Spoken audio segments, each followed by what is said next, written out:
अस्सलाम वालेकुम। हमने लास्ट टाइम जो टॉपिक स्टार्ट किया हुआ था वो कौन सा था? इंफ्रारेड स्पेक्ट्रोफोटोमीट्री। इंफ्रारेड स्पेक्ट्रोफोटोमीट्री में हमने ये देखा था कि अगर हम इसको शॉर्ट फॉर्म में कहें तो आईआर हम कह सकते हैं, ठीक है, इंफ्रारेड स्पेक्ट्रोफोटोमीट्री को।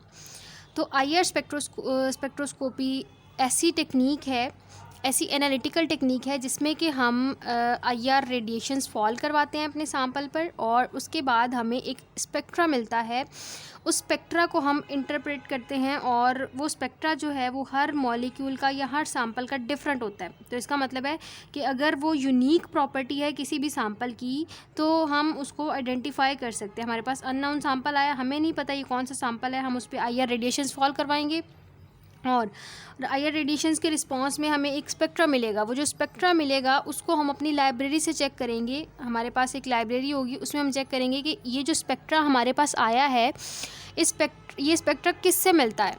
हम एज ए रिज़ल्ट बता सकते हैं इजीली कि जो हमारा गिवन सैंपल है वो कौन सा है। तो लास्ट टाइम हमने डिस्कस किया कि जो आईआर स्पेक्ट्रोस्कोपी है उसका बेसिक प्रिंसिपल क्या है और उसमें किस किस तरह की वाइब्रेशंस हो सकती हैं, ठीक है। हमने बात की थी सिमेट्रिक और एसिमेट्रिक स्ट्रेचिंग वाइब्रेशंस की। उसके अलावा हमने बात की थी बेंडिंग की, और बेंडिंग में भी हमने 4 टाइप्स देखी थी, scissoring, rocking, waging and twisting, ठीक है।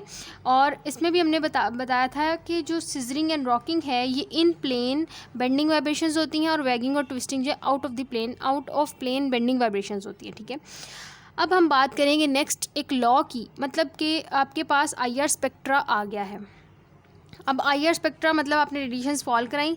रेडिएशंस फॉल करवाने के बाद आपका सपोज़ करें ये मॉलिक्यूल था, इस मॉलिक्यूल पर आपने आईआर रेडिएशंस फॉल करवाई। फॉल करवाने के बाद इस सैंपल के जो एटम्स थे उनकी वाइब्रेशंस चेंज हो गई। जब वाइब्रेशंस चेंज हुई तो नई फ्रीक्वेंसी आई ना हमारे पास। जब उनकी वाइब्रेशंस चेंज हुई तो जाहिर सी बात है फ्रीक्वेंसी भी नई बनेगी। तो जो नई फ्रीक्वेंसी बनेगी उसकी वैल्यू तो फाइंड करनी है हमने।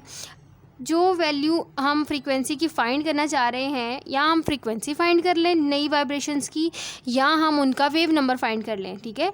तो उनको फ़ाइंड करने के लिए हमें एक लॉ यूज़ करना पड़ता है और उस लॉ में जो फॉर्मूला दिया होता है उस फॉर्मूले को यूज़ करते हुए हम जो नई वाइब्रेशंस आई हैं ना, आईआर रेडिएशंस फॉल करवाई, आपके पास मॉलिक्यूल के जो एटम्स थे उनकी वाइब्रेशंस चेंज होंगी, उनकी फ्रीक्वेंसीज चेंज होंगी, उनका वेव नंबर चेंज हो गया।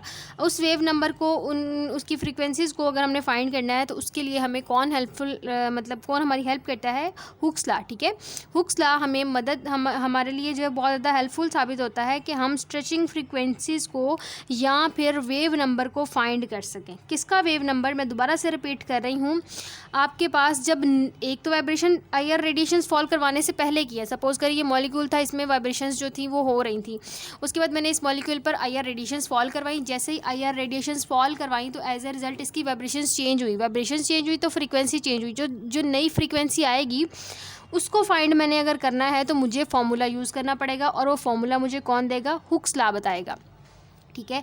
तो यहाँ पर आपके सामने एक फार्मूला है जिसमें कि ये आपका वेव नंबर है और 1/2 पाई सी √k/m1 m2 divided by m1 + m2।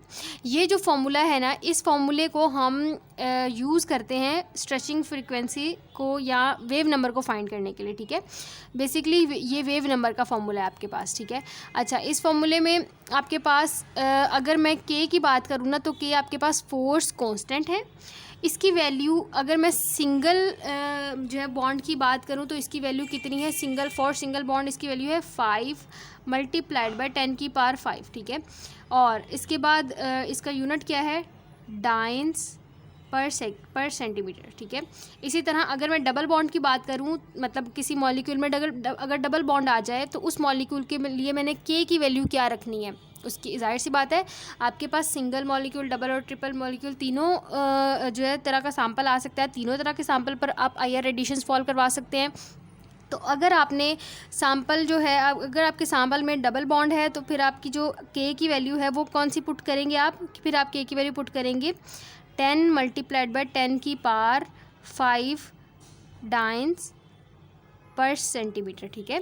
और अगर ट्रिपल बॉन्ड है आपके सैंपल में तो फिर आप वैल्यू पुट करेंगे 15 × 10⁵, ठीक है, डाइन पर सेंटीमीटर। ठीक है, ये आपके पास जो है वो डिफरेंट वैल्यूज़ हैं किसकी, के कांस्टेंट की। के क्या है आपके पास, फोर्स कांस्टेंट। अच्छा, अब जो ये आपके पास है, ये जो ये वाला साइन है ना, ये आपके पास किस चीज़ को शो करता है, ये आपके पास वेव नंबर को शो करता है। तो क्या जाहिर सी बात है, ये जो वेव नंबर है ये डायरेक्टली प्रोपोर्शनल है किसके, आपके फोर्स कांस्टेंट के। तो wave number of the bond is directly proportional to the K value और bond order and inversely proportional to the reduced mass. अब ये जो नीचे वाली जो टर्म है ना इस इक्वेशन में, ये वाली टर्म, इसको हम कहते हैं reduced mass of atoms. Atoms का मैस है इसमें, मतलब दो एटम्स जो पार्टिसिपेट कर रहे हैं उनका मास है हमारे पास m1 और m2। ठीक है, इसको इन्होंने इस पूरी टर्म को क्या कहा है, रिड्यूस मास के। तो ये जो आपका वेव नंबर है ये इस रिड्यूस मास के इन्वर्सली प्रोपोर्शनल है और डायरेक्टली प्रोपोर्शनल है किसके, इस ऊपर वाले जो फोर्स कांस्टेंट है उसके। अच्छा, अब इतनी तो बात समझ आ गई कि हुक्स लॉ की मदद से हम फ्रीक्वेंसी या वेव नंबर जो है वो फाइंड कर सकते हैं नई वाइब्रेशंस का। ठीक है, अब अगर मैं बात करूं कि आपके पास एक ही मॉलिक्यूल में डिफरेंट तरह की जो वाइब्रेशंस हैं वो हो सकती हैं, जैसे कि आपके पास एक मॉलिक्यूल था SO2 का और CO2 का, मतलब sulphur dioxide and carbon dioxide. अगर हम बात करें सल्फ़र डाइऑक्साइड की, तो सल्फ़र डाइऑक्साइड में किस किस तरह की वाइब्रेशंस हो सकती हैं। ये जो ऑक्सीजन के एटम्स हैं ना, ये यहाँ तो एक एटम इधर को जा रहा है और एक एटम इधर को, मतलब सल्फ़र की तरफ एक जा रहा है और एक सल्फ़र से दूर जा रहा है। तो ये सिमेट्रिक वाइब्रेशंस होंगी या एसिमेट्रिक वाइब्रेशंस होंगी। मैंने आपको बताया था कि जब हमारे पास इस तरह का केस आ जाए कि एक एटम इस तरफ को जाए तो दूसरा उस तरफ को जाए, एक पीछे को आ रहा है तो दूसरा आगे को जा रहा है, तो ये एसिमेट्रिक वाइब्रेशन है। ठीक है, तो इसमें एसिमेट्रिक वाइब्रेशन है। अगर हम बात करें कि दोनों ऑक्सीजन एट ए टाइम इस तरफ को आ रहे हैं दोनों, और एट ए टाइम दोनों उस तरफ सल्फ़र की तरफ जा रहे हैं, तो इसका मतलब है ये सिमेट्रिक जो है वो स्ट्रेचिंग होगी। अगर बेंडिंग की बात करें इस मॉलिक्यूल की, तो आपके पास देखें बेंडिंग, ऑक्सीजन दोनों इधर को आ रहे हैं और वापस जा रहे हैं, तो ये आपके पास बेंडिंग की एक टाइप है। कार्बन डाइऑक्साइड की अगर हम बात करें तो कार्बन डाइऑक्साइड में भी देखें, अगर दोनों एक मॉलिक्यूल कार्बन के पास आ रहा है और एक मॉलिक्यूल कार्बन से दूर जा रहा है वाइब्रेशन के दौरान, तो ये आपके पास वाइब्रेशन किस तरह की होगी, एसिमेट्रिक वाइब्रेशन होगी। और इस केस में देखें तो अगर एक मॉलिक्यूल दूर जा रहा है तो इस तरह वाला ऑक्सीजन मॉलिक्यूल भी दूर जा रहा है, तो इस हिसाब से ये सिमेट्रिक स्ट्रेचिंग वाइब्रेशन होगी। ठीक है, और इसमें देखें तो ये आपके पास बेंडिंग वाइब्रेशन है, मतलब ऑक्सीजन एटम ऊपर की तरफ जा रहे हैं, नीचे की तरफ जा रहे हैं, ऊपर की तरफ जा रहे हैं, नीचे की तरफ जा रहे हैं, तो बेंडिंग है ना वाइब्रेशन, बेंडिंग वाइब्रेशन है। इसमें कोई भी इंटरएटॉमिक डिस्टेंस तो चेंज नहीं हो रहा, इन दोनों में इंटरएटॉमिक डिस्टेंस चेंज हो रहा था, तो ये स्ट्रेचिंग वाइब्रेशन है और ये बेंडिंग वाइब्रेशन है। ठीक है, तो ये कहता है कि the geometry of these molecules shows that the despite having similar formulas the vibrations which produce change in the dipolar different, मतलब कि आपके पास डिपेंड करता है कि वाइब्रेशन में चेंज किस तरह का है। The most obvious difference in the symmetric stretching mode in sulphur dioxide and change of the dipole occurring give rise to the absorption, but in carbon dioxide no change in the dipole occurs, so there is no absorption.